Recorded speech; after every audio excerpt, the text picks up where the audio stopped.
Marcel.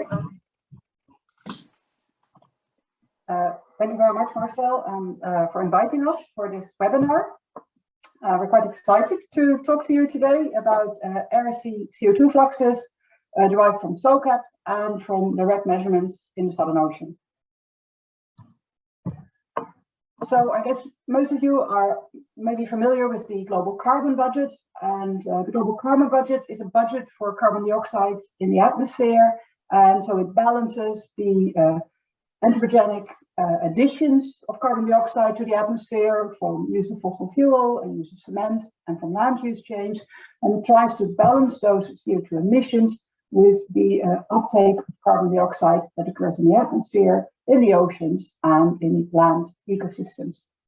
The oceans take up 26% roughly of the carbon dioxide emissions to the atmosphere, and therefore it's really important that we can quantify this uptake of carbon dioxide by the oceans accurately, and that we also follow the year-to-year variation in this uptake and how this uptake may change as we are reducing our emissions into the atmosphere. One tool for quantifying the uptake of carbon dioxide by the oceans is the Surface Ocean CO2 Atlas. So it's not the Southern Ocean CO2 Atlas, but it's the Surface Ocean CO2 Atlas. It does cover the global oceans, including the Southern Ocean, and it's a synthesis of in situ surface ocean CO2 measurements. And while doing this synthesis, we carry out secondary quality control. The measurements are made on a large range of platforms. Probably the largest fraction of the measurements are made on ships, and this includes both research ships and commercial ships. Measurements are also made on moorings, and more recent additions to the platforms in SOCAT are sailing yachts and autonomous surface vehicles. We put these measurements together, and this is very much a community effort. Currently, we have more than 100 contributors to SOCAT, both by providing data, but also by helping with the secondary quality control, with data management, and with coordination. So the Surface Ocean CO2 Atlas is key for quantification of the uptake of carbon dioxide by the oceans. Its year-to-year indicator variation, and also its response to a reduction in CO2 emissions in the future. SOCAT are quality control synthesis products of in situ surface ocean CO2 measurements. In version 2021, we have 30 million CO2 values with an accuracy of better than 5 microatmosphere. And in the top right figure, you can see the distribution of these measurements over time. So the oldest measurements are from 1957. The number of CO2 data strongly increased from the 1990s onward, and levels were peaking, or not sure, as high before the pandemic. Then you can see that in the last version, which are the yellow colors, we added data for 2020 and also some data for 2019. So this is kind of typical. We now have a release every year in June. We release then data mainly from the year before the release year, as well as data from slightly older years. And we will, in a way, it's quite exciting. We will now see how many data were collected in 2021, which is also partly affected by the pandemic. Then, although of course we think that we're doing a great job, and we have lots and lots of measurements, the figure below, which is slightly older now, but it shows that even though we do a great job at collecting data, there are still large parts of the oceans for which we have no data at all. So those are the white areas in this figure, but also that in other parts of the ocean, maybe we only have data for 2 or 3 or 4 months of the year, and those are the blue data. And you can see that there are lots and lots of blue data in the Southern Hemisphere and also in the Indian Ocean. Elsewhere, we're doing better, in particular on shipping routes, where you can see these cyan colors. That might mean that we have 5 months of data from that year, and also we have yellow colors and red colors. And in the red colors, we have data for 10 to 12 months of the year. And typically, they tend to be close to major ports from which the shipping routes run, or directly on the shipping routes. So what is clear from this graph is that we actually do not have that many data in the southern hemisphere, and when we have data, they tend to be from the summer months. In SOCAT, we follow standardized procedures, and we assign an accuracy flag to all the data sets. And the data sets with an accuracy of better than 2 microatmosphere and 5 microatmosphere are part of our main synthesis products. So that includes our gridded products. And then we also release data with an accuracy of 5 to 10 microatmosphere separately, and those are mainly sensor data. So SOCAT is driven by, I would say, by the enthusiasm of the community. People take it very seriously, but SOCAT is also quite fragile. It depends on short-term funding for different operators, different contributors around the world, and really we need long-term funding for an effort that we think that is very important. So SOCAT can be used for determining the RC CO2 flux, and this is done as follows. So we have a SOCAT synthesis product, and then mapping is carried out, and this can be by, for example, a neural network or some other interpolation method. These methods tend to use data with good data coverage, such as satellite sea surface temperature and satellite chlorophyll data, and then the relationships are established between the CO2 data and these satellite temperature and chlorophyll data, and this then allows to fill in the gaps where we do not have PCO2 measurements. So with this mapping, we then have maps that are every month for maybe 20, 30, 40 years, and on a 1 degree latitude or 1 degree longitude grid. And these continuous maps of surface water PCO2 can then be used to calculate the CO2 RC flux. So this is an indirect method of quantifying the CO2 RC flux, and in this way we determine the contemporary RC CO2 flux. And if we make a correction for the outgassing from riverine derived carbon, then we can quantify the what the global carbon budget calls the ocean CO2 uptake, or as ocean. So that's the uptake of anthropogenic CO2 emissions plus a correction for changes from the natural system. So here's the figure showing the ocean CO2 uptake in the global carbon budget over time. It shows in the dark or in the black line, the thick black line, the estimate as reported in the global carbon budget. And this is then based on estimates from 7 data products, here shown in this light sea green color, and estimates from models shown here in this darker sea green color. So the thicker lines are the means of these estimates, and one can see that there is a 1 petagram of carbon per year difference between the data products and the models. So this is a very large difference, given that the total value is maybe 2.5 petagram of carbon per year. There is some suggestion in this figure that this difference between the models and data products might be increasing over time. And then the thinner line indicates that there are quite large differences between the individual data products and also between the individual models. And actually the final paper for the global carbon budget of 2021 was published yesterday. I haven't updated the reference here yet. So here's another way of looking at this, and this is a figure for the Southern Ocean. It's a figure that comes from a paper by Nikki Gruber and colleagues, and it shows, actually it's for the Southern Ocean and the global oceans. So the bottom of the red curve, the red shading, shows the global ocean CO2 uptake, and then the red shading shows the uptake by the Southern Ocean south of 35 South. So this indicates that the uptake of carbon dioxide by the Southern Ocean is a very important part of the total uptake of carbon dioxide by the global oceans. It also shows that there is quite a bit of variation from year to year in the uptake, both globally, but also or especially in the Southern Ocean, and that there is decadal variation in the uptake by the Southern Ocean, with weaker uptake in, say, roughly the year 2000, and stronger uptake in 2015. So the estimates here are based on a neural network mapping method, and are also based on the SOCAT data. Here is in a way, again, the Southern Ocean CO2 uptake, and the blue line shows the estimate that we were looking at in the previous graph, and the red line is another estimate of Southern Ocean CO2 uptake using another mapping method.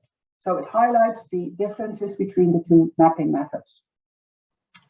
Then the thick black line indicates a multi-model mean of the uptake of the Southern Ocean. And what's striking here is that the model shows a lot less, in particular, decadal variation than the data products. So it seems that the models might be underestimating the year-to-year and the decadal variation in the Southern Ocean CO2 uptake. Now, this is actually a rather nice graph. It shows data in SOCAT for the Southern Ocean, and it's a similar graph to the one that I showed previously for the global oceans, but now it's for the Southern Ocean. And it shows how many months of the year there are with data in specific decades. And it shows, first of all, that the number of data have quite increased over time.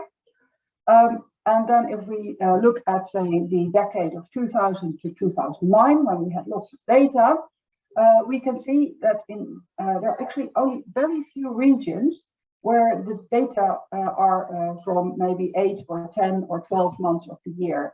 And these regions are specifically the Passage, where the Americans are making a huge effort of taking surface ocean CO2 measurements.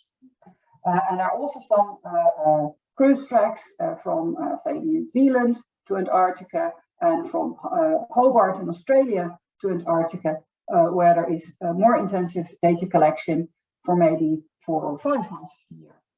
But in all other parts of the Southern Ocean, we actually maybe have data from 2 or 3 or 4 months of the year, and that's actually in a positive case, or maybe we have no data whatsoever, which is the white colors. And of course, when there are data, they tend to be from summer or spring, summer, maybe early autumn. So there are very, very few measurements from the winter months.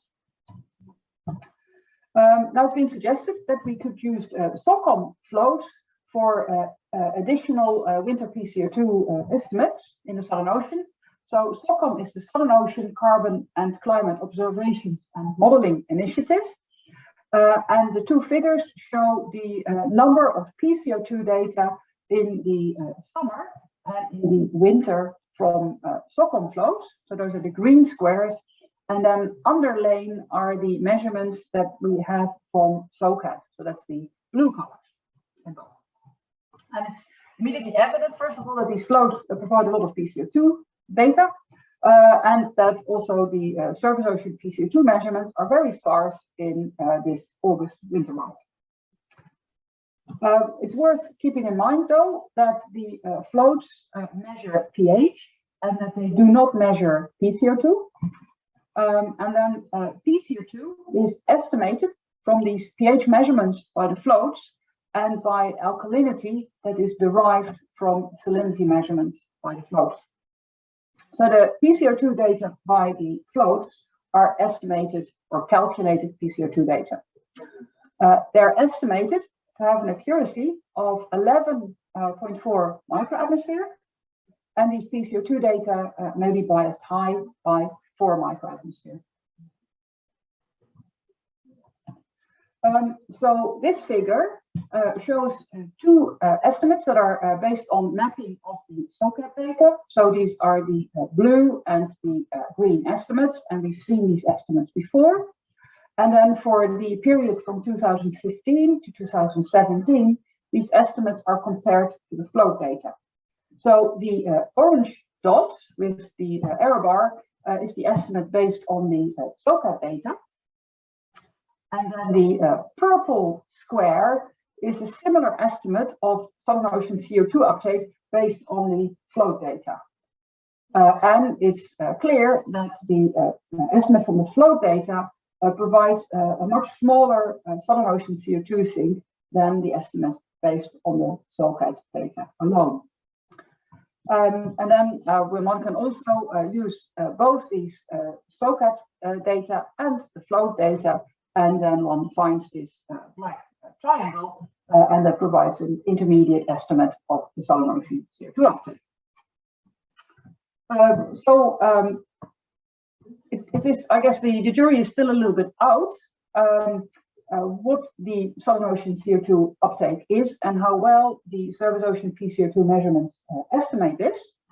And it's also clear that we just do not have enough surface ocean PCO2 measurements in the Southern Ocean, especially in winter. So this figure shows the ocean CO2 value chain, and on the lower tier of this diagram are the measurements of CO2 in the surface ocean and in the deep ocean.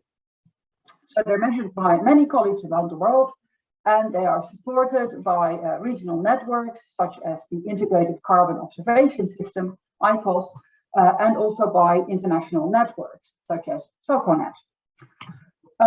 Then the measurements by all these platforms are submitted to data products such as SOCAT for the surface ocean and GLODAP for the interior ocean.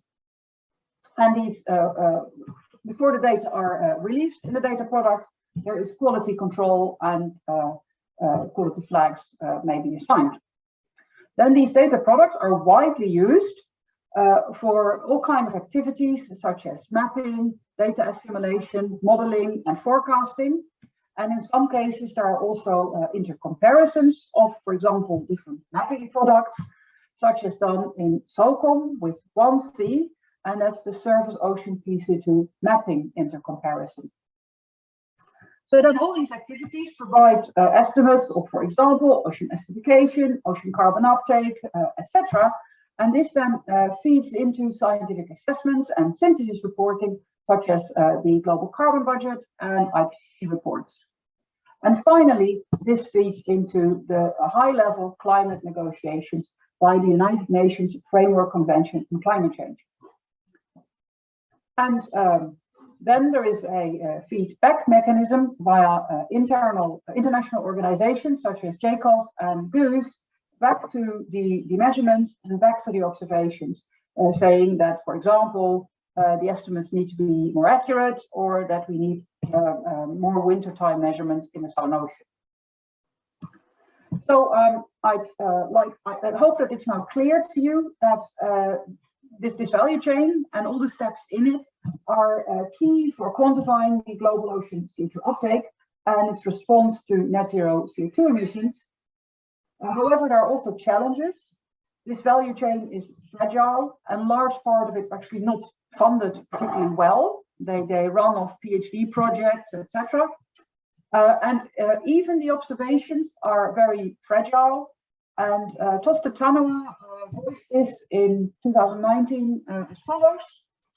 He then said that 80% of the so-called sustained ocean observing system is actually funded by research funding. So on a very short time scale. And so actually these ocean observing measurements are not sustained at all. It's just that all of us are very committed to making these measurements and to making them very well. It will also be clear to you that there are large data gaps. We should make these products, such as SOCAT and GLODAP, operational, so that they are, in a way, less effort to produce, and that we can produce them, continue to produce them in the future without worrying about funding, for example. And we should also make these ocean carbon synthesis products interoperable. Work is ongoing on this, but we're not there yet. Products that should be interoperable are, for example, SOCAT, GLODAP, individual time series measurements, or geochemical argon plot data. And then finally, there is a problem that we are not officially allowed to make surface ocean CO2 measurements in exclusive economic zones, or EEZs. So when a ship reaches an EEZ by another country, then the surface water supply is switched off and all the instruments are switched off. So the situation is that now we have extremely good systems on ships, but they're not making the measurements in these exclusive economic zones because we are not allowed to make them. And this is in a time when when these measurements are really expensive, and when we really need these measurements to estimate global ocean CO2 uptake as accurately as possible. Finally, I wanted to thank the key contributors to the Surface Ocean CO2 Atlas. The names on the screen are some of the key players for version 2021. You can also see some of their affiliations and their funders. In total, we have more than 100 past and present SOCAT contributors, and many contributors have been active throughout SOCAT since its inception in 2007. Thank you very much. And then I'll hand over to Yuanxu.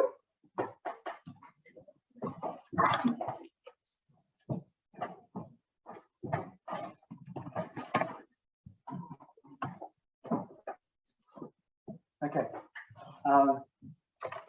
Thank you, Dorothee.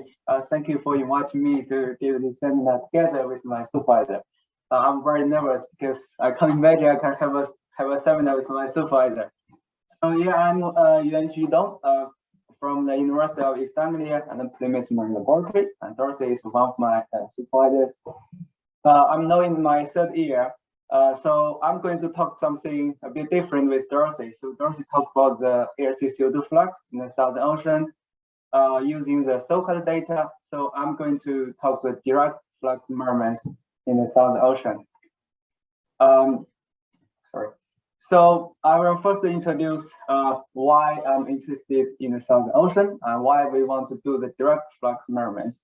So in the second part, I will present how can we do these direct flux measurements. And in the end, I will show my preliminary results of the direct flux measurements from 7 cruises in the Southern Ocean. Okay, so as Dorothee have mentioned, we generally use this bulk method, bulk equation to estimate the air CO2 flux. So this is actually an indirect method to do the calculation because we didn't get the flux directly. We use the parameterized gas transfer velocity and the CO2 fuel gas measurements to calculate the flux. So here is the SOCAT data, the latest SOCAT data of the CO2W, and the red box represents the Southern Ocean. So I have a similar definition of the Southern Ocean, south of 35 degrees. So the Southern Ocean takes up around 20% of the ocean surface area, but accounts for around 14% of the global ocean CO2 uptake. So the Southern Ocean is very important for the ocean carbon cycle. But this flux calculation has a very large uncertainty. It's larger than the flux uncertainty in other ocean regions. So this is why I'm interested in the Southern Ocean. It's important, but the flux calculation is a bit uncertain. Okay, so where the uncertainties come from? So firstly, it comes from the gas transfer velocity. So the uncertainty in K dominates the uncertainty in the global air CO2 flux estimate using this bulk method. Another uncertainty comes from the sparse measurements, as Dorothee have mentioned that, and also comes from the solubility and the CO2 calculations. So both of these variables are temperature dependent. So they are very sensitive to the occurrence of the temperature. So if you would like to use a satellite SST as an input for the interpolation of FCO2, you should be a bit careful with the potential code bias. For example, in the widely used OISST. So the code bias could be quite small, like 0.1 degree, but 0.1 degree could generate like the flux bias 15%. Another problem is the cool skin effect. So the ocean surface is generally heat loose. So the skin temperature is generally lower than the subskin temperature. So our recent study showed that considering the cool skin effect and the bias in the SST data could potentially increase the global air CO2 flux by 35% sorry. Another problem is the shallow stratification. So we generally measure the FCO2W by shape at 5 meter depth, but the air CO2 exchange occurs in the micro layer. So it's a very thin layer. So in general, in the open ocean, we can assume the upper ocean is very mixed, but in the summertime of the polar oceans, the CS melt could generate a very strong shallow stratification. So in this situation, FCO2W as the micro layer might be not the same with FCO2W at 5 meters. So this is why we want to do the direct flux measurements. So the direct flux measurement is actually making use of the eddy covariance method technique to do the flux measurement directly. So the right figure shows that in the air-sea boundary layer, there are many turbulent eddies which can transport the flux signal away from or toward the ocean surface. So we can deploy the eddy covariance system on tower or on the ship to capture this flux signal. So this equation is the direct flux method. Is the equation used for the direct flux calculation. So rho is the dry air density, C is the CO2 mixing ratio, W is the vertical window velocity. So you can see for this equation, we didn't use any parameterization. The flux can be calculated directly. So this flux have included the temperature and shallow stratification efforts. We don't need to care about that. So the direct flux measurements could be an independent validation of the indirect flux. This is the first advantage of the direct flux measurements. The second one is like, as I have mentioned, there are very large uncertainty in the K. We can study K using these direct flux measurements.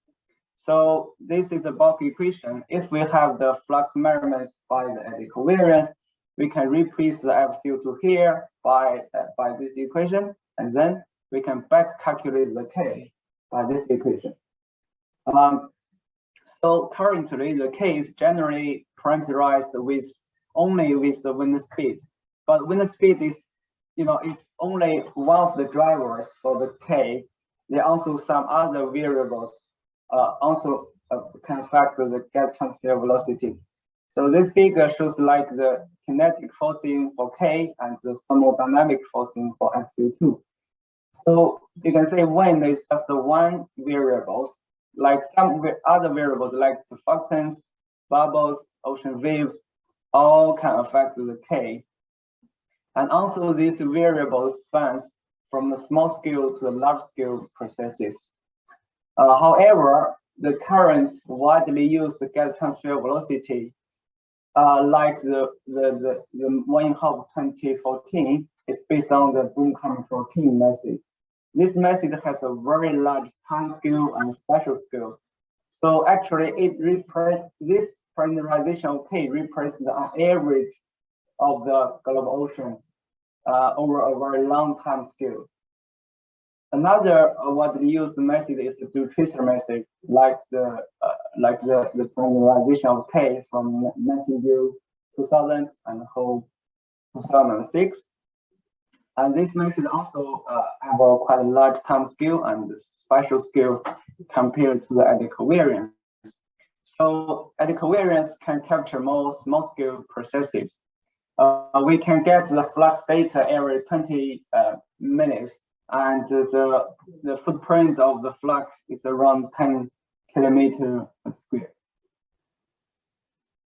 Okay, so we are going to the second part. How can we do this direct flux measurements?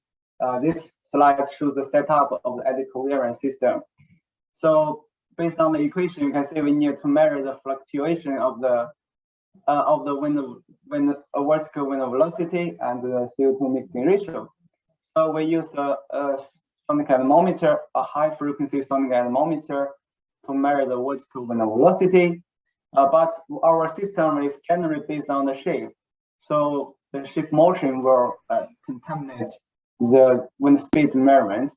So we generally use the motion sensor to detect the shape motion and remove it from the wind speed measurements. For the CO2 concentration, we use a closed path gas analyzer like the LICO 17200 or the latest Bakker instrument. But the gas analyzer is very sensitive. The CO2 measurements by the gas analyzer is very sensitive to the water vapor. So we generally use a dryer to remove the water before it goes to the gas analyzer. And then you can get very high quality flux measurements. So we deployed this closed path eddy covariance system on the shape of Discovery and the shape of James Clerk Ross. So here, number 1 is the sonic anemometer, number 2 is the motion sensor, number 3 is the air inlet.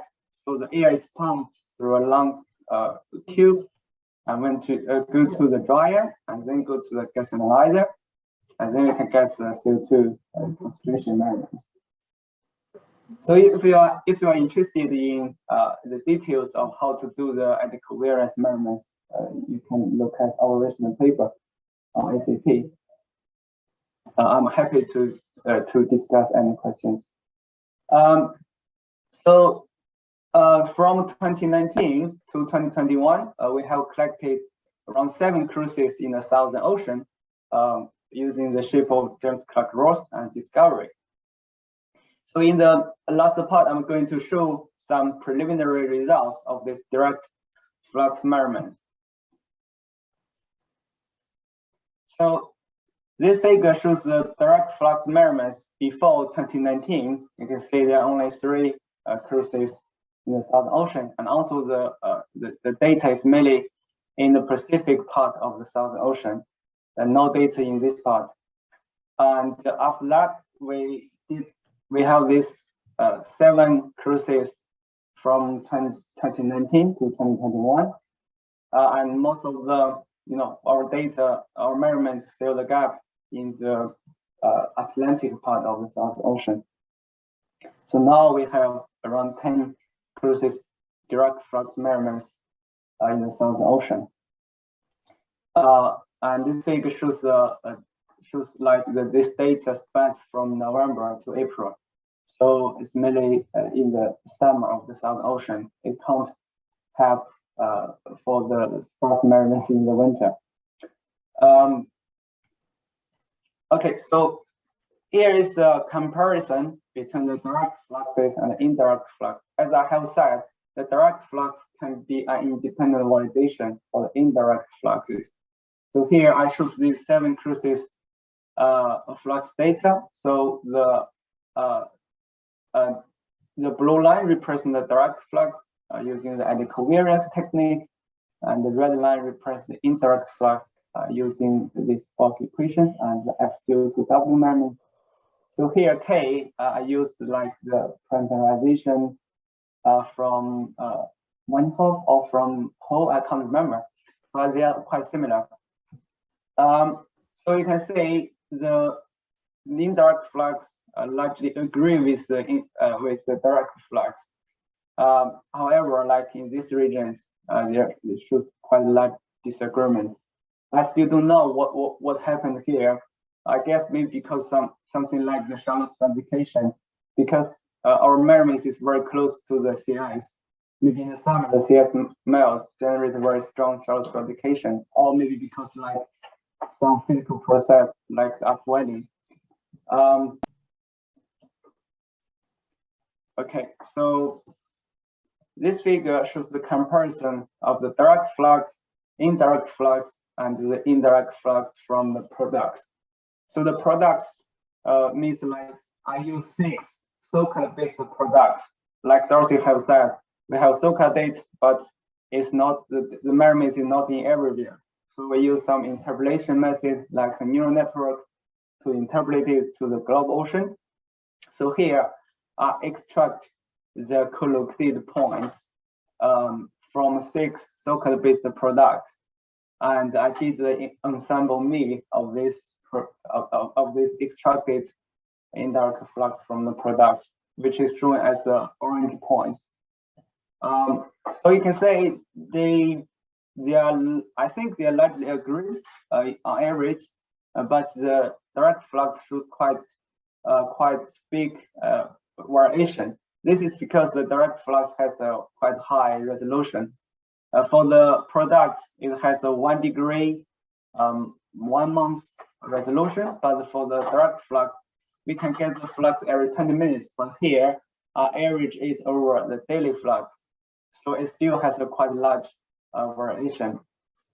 So this large variation is not because the direct flux has a large uncertainty, just because it has a very higher resolution. So this slide shows the box and the whisker summary of this CO2 flux for these 7 cases.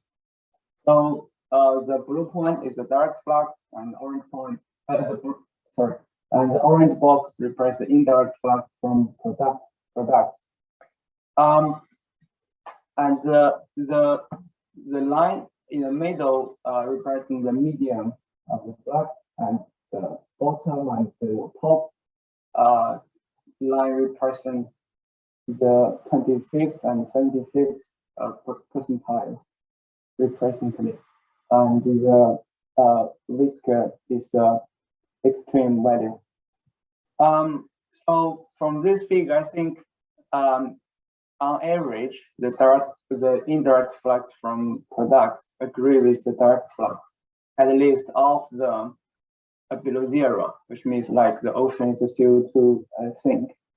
I would be very interested in the models. So because we can also use the model to get some CO2 flux.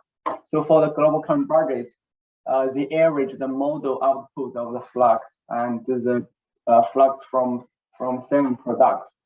So as Dorothee have shown the figure, there are very large disagreements of the models and the products in recent years. And the largest disagreement is in the South Ocean, to the best of my knowledge. So I think our direct flux could be an independent comparison for these models and the indirect flux. Okay, so we can also study K from this South Ocean direct flux measurements, as I have said. So the figure in the left shows the gas transfer velocity versus the wind speed. So here the 2 dashed line represent the previously widely used gas transfer velocity parameterization from the whole 2006 and one whole to 2014.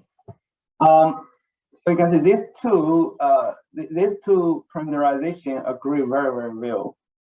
And the red line represents the gas transfer velocity derived from around 10 eddy covariance cruises from the global ocean, not only the Southern Ocean, from the global ocean.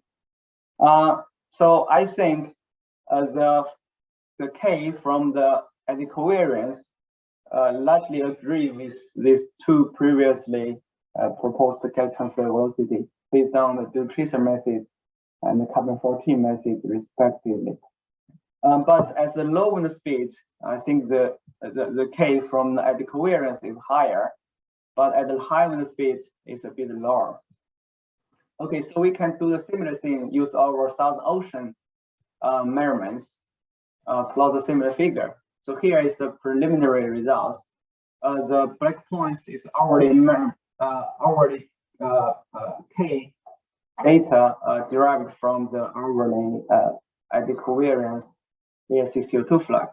So we have around 700 dip points, and the red point represents the averages. And the red line is the quadratic fit according to these mean averages. Here also add these two parameterization from whole and non-whole. So you can say quite similar results with this figure. So at the low wind speed, our flux is a bit higher, and at high wind speed, the covariance K is a bit lower. I still don't know what's the reason. I guess maybe at the low wind speed, the chemical enhancement plays some role, but it didn't included in the parameterization in the previously proposed parameterization, but it's captured by the covariance.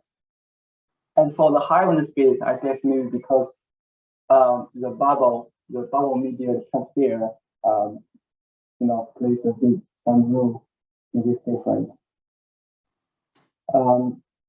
Okay, so here's a summary of my talk.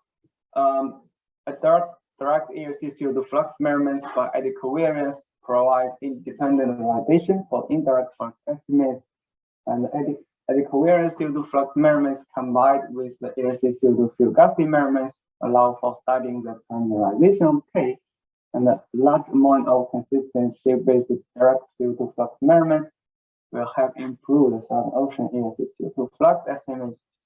So now I'm looking for some collaborations with Southern Ocean oceanographers and the modelers, because I'm very interested in the model results and also some input from like the physical oceanographer about some physical processes in the Southern Ocean to help to interpret our data.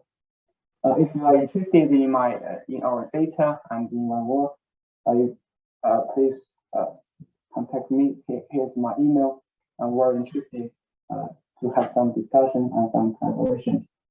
Okay, in the end, I would like to acknowledge my supervisors, Dorothee and Peter Lee at the University of East Anglia, and Tom Bell, Min Xiang from the Premise Laboratory, and also some other colleagues who helped us collect the data, and also our sponsors.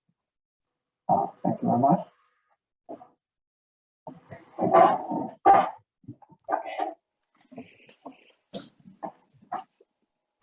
Great, thank you so much, both Yuanxu and Dorothee. That was really super. Thank you. I'd like to open up the floor for questions.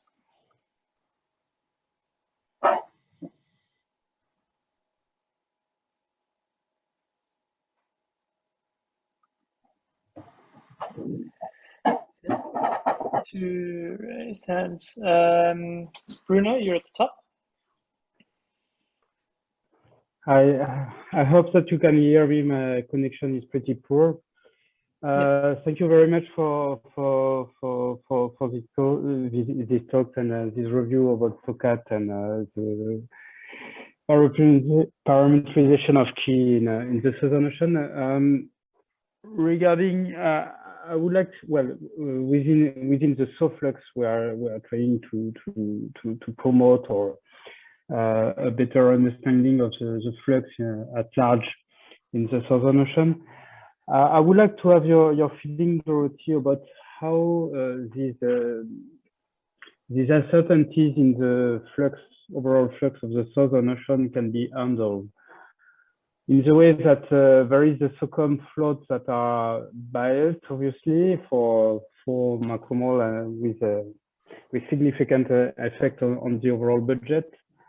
And it will be also difficult to have more campaign during winter. That is obviously missing for SOCAT. So we have some insight about how we as a community we can sort it out these issues. Oh, thank you, Bruno. Nice to see you. I thought you might be in another meeting this week. Yeah, I mean, mosaic, of course. Mosaic, yes. That's a very good question.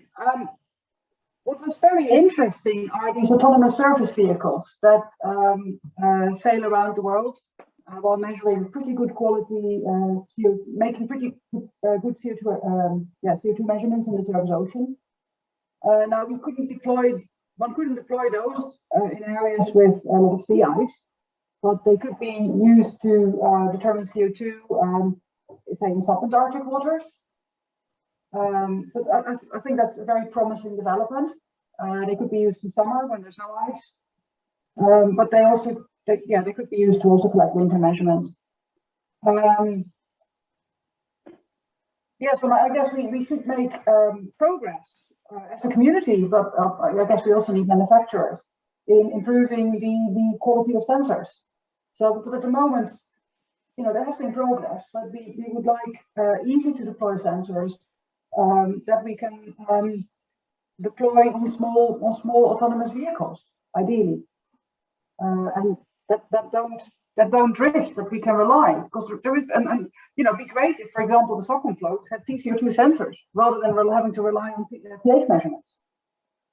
So I think as a community we really benefit from sensor improvement, accurate sensors that can do our measurements. Yeah. And how long does it take? So all these measurements and yeah. Well, it takes very long, Bruno. I mean, because sensors. I mean, there have been a lot of sensors. I mean, in 1980, which shows my age, I was in France working with the Carioca sensors. So sensors have been around for a long time, but I think much more improvement is needed. We're spending these measurements that we make, in particular also the VIC and alkalinity measurements. They're incredibly time-consuming and therefore expensive because they take a lot of staff time to do. And we really need improvement on this so we can do them. Doesn't require specialists with high-level training and that they are accurate. Unfortunately, until now, I mean, sensors are rarely as accurate as what you call the old-fashioned measurements that we learned how to make in around 2000. Yes. Yeah. Thank you, Dorothee. And I have another question, if I can, on the eddy covariance. You mentioned that when you are close to the sea ice, you have some discrepancy, and you ascribe this discrepancy to the stratification caused by meltwater from the ice. And I was wondering about what could be the impact of the change in the energy transfer due to the fetch by sea ice itself, or can it affect the flux as well? Okay, thank you. I mean, well, it's something relatively okay. Can you elaborate on that? Okay, thank you, Bruno. I think your question is like how our eddy covariance measurements can be used to improve the flux measurements in the CS melt or CS regions, right? So I think there are two things. One is like in the if our flux, you want to calculate flux in some CS regions, you need to have a very good CO2 measurements. It should be, if it's possible, I would suggest to have a measurements very close to the surface, because like the CS melt could generate shallow stratification.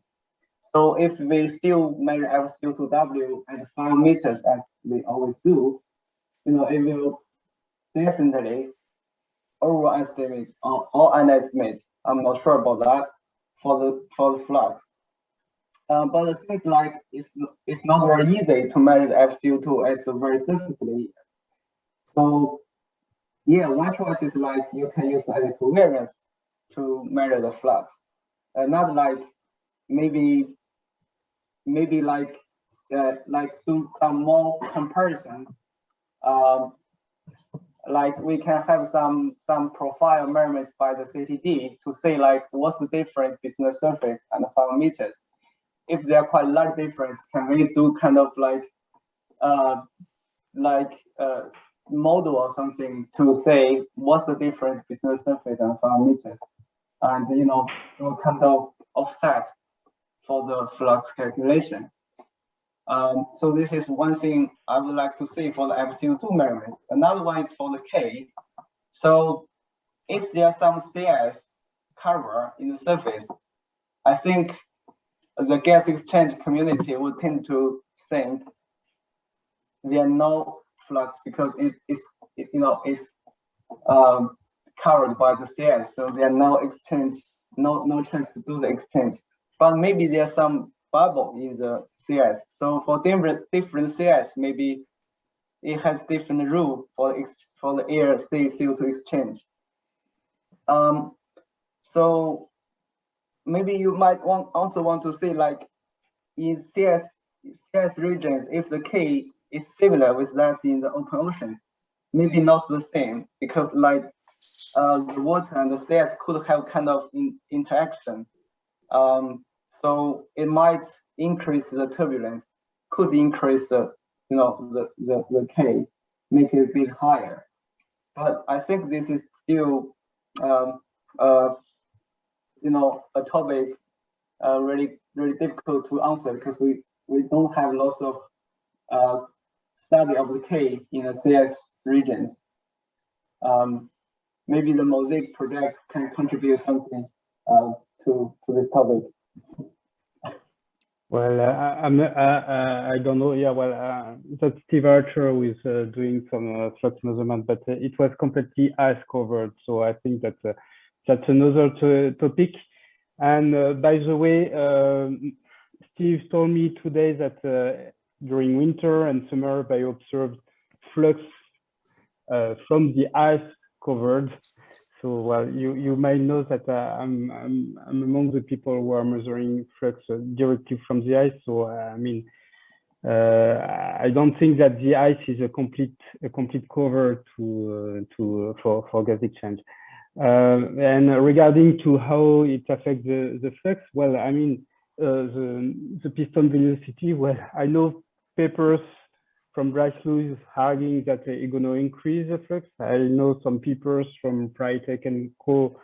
saying that it's going to decrease the piston velocity, and I know papers arguing that there is no change in the piston velocity. So for the time being, it's a bit puzzling for me what's the impact of the CIS cover on the transfer velocity. We have yeah, or it's an open debate. But thank you very much for your answer. Thank you, Bruno. Thanks, Bruno. Christopher. Hello. Really enjoy both talks. I have a question for Jean. Is it Yuanxu? Is that how you pronounce it? Yeah. I had a question. It was very similar to Bruno's, so I'll just specifically ask: were there any wave measurements at all on the cruises, or anything about wave state, white capping, anything? Unfortunately, we don't have direct wave measurements during these cruises because our system is like autonomous. So we did, so, but we now, I'm planning to do some work to look at the waves influence on the K, but we can use like the model data from WW3 or from the ECMWF. And our previous study for the ocean waves shows like the wave data from the model from the ECMWF agree quite well with the in situ measurements. So it can be used for the study. So follow up on that, and I'm curious how well the model does in the marginalized zone, since it may work in the open ocean, but there's lots of studies about how waves are attenuated or modulated in marginalized zone. So is that accounted for in the ECMWF wave model forecasting or wave watch? I'm not sure. I don't. I'm sorry, Chris. I don't really know about that. So I'm very new with the ocean waves, also about the models. Now we have some collaboration with the ECMWF, some stuff in there. So I sent him my, the cruise tracks. So he extracted the wave data from the ECMWF. So I plan to use that data to do some research. Okay. But I look forward to seeing that. That'd be great. Thank you. Great, thank you. We have 2 questions in the chat. I'm not sure if you've seen them. Yes, we have seen. Shall I answer the first one? Please do. Yes, Thiago Montero is asking about how many, I think, ships of opportunity are making measurements in the Southern Ocean in comparison to research ships. And I think probably not very many. So a recent development is that there are sailing yachts making CO2 measurements in the Southern Ocean. So these are, I'm not a sailing expert, so I'll probably say it wrong. I think they're part of the Vendée Globe race and races like that. So they collect valuable data. There are also cruise ships in the Southern Ocean, but I'm not sure if any of them carry CO2 instruments. They could, of course, and in other parts of the oceans, for example, near Miami, cruise ships do carry CO2 instruments and collect a lot of data. So there might be scope for expanding here. Of course, the sailing yachts sail mainly in the summer months when there is no sea ice, and the cruise ships also sail mainly in the summer months, and probably to the Antarctic Peninsula, or to, because that's they go to touristic sites.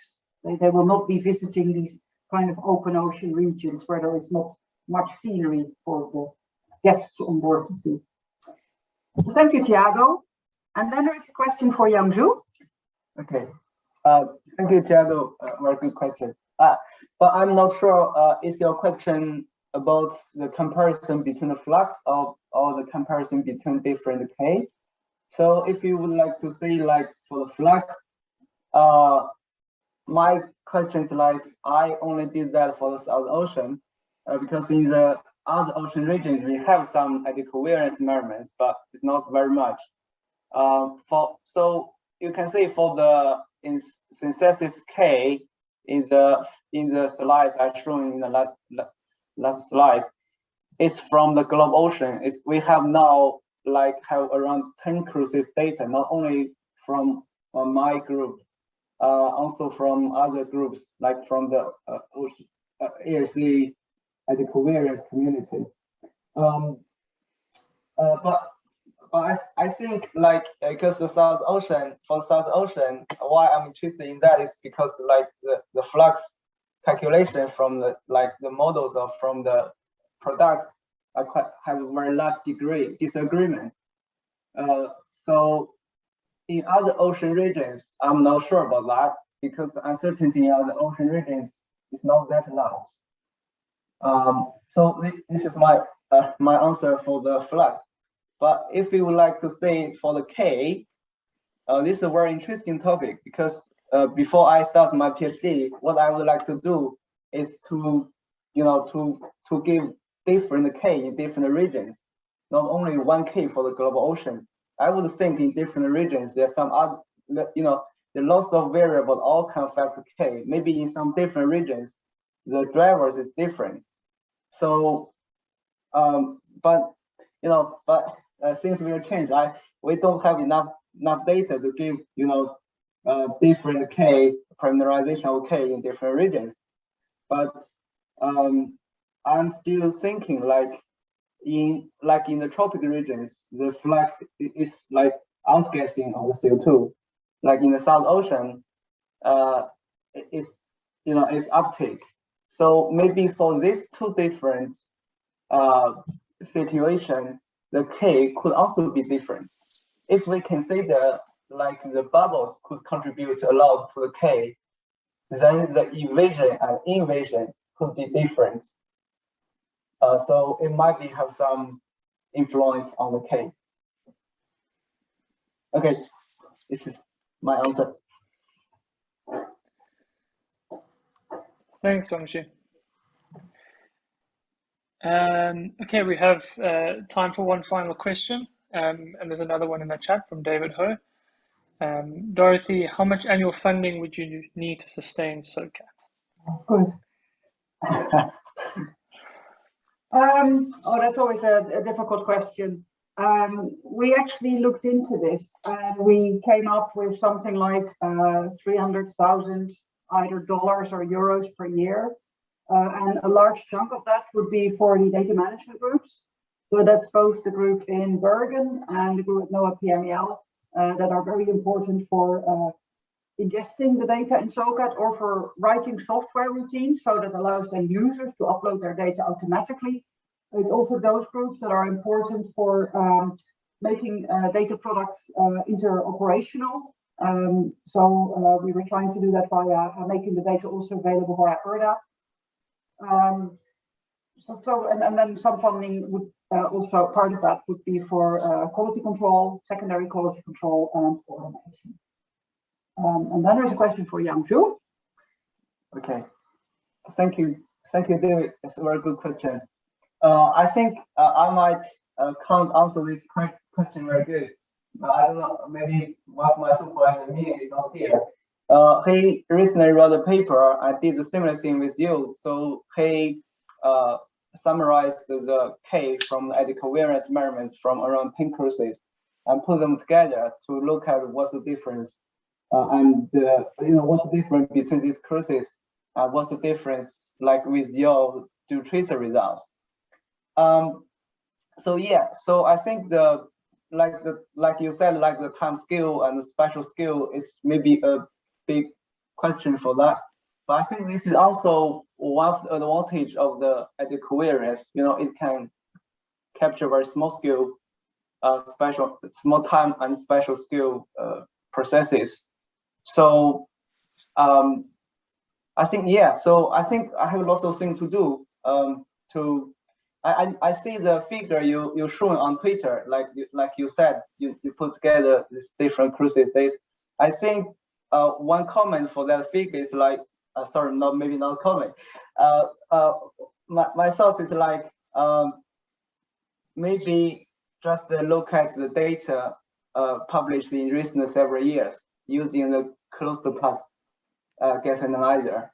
Don't look at the open path gas analyzer. I think the community might have some agreement that the open gas analyzer can't get a good quantity data.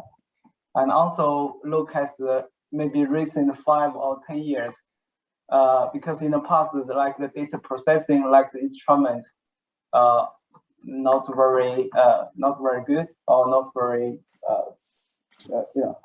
have some problem, like the currency or something. So yeah, thank you for your comments. I think I will working on that to have a look at that, to separate different cruises, to see if there's some difference. Thank you.